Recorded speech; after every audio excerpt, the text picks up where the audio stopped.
So here is a full disassembly of the Helbros and its Lorsa P75 movement.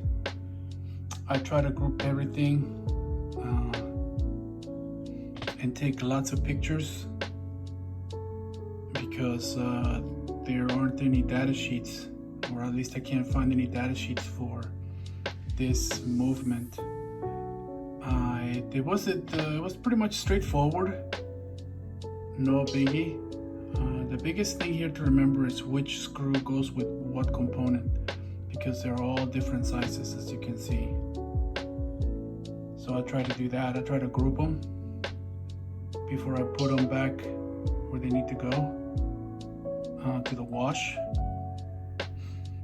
So yeah, now comes the fun part. Hopefully we can get it going.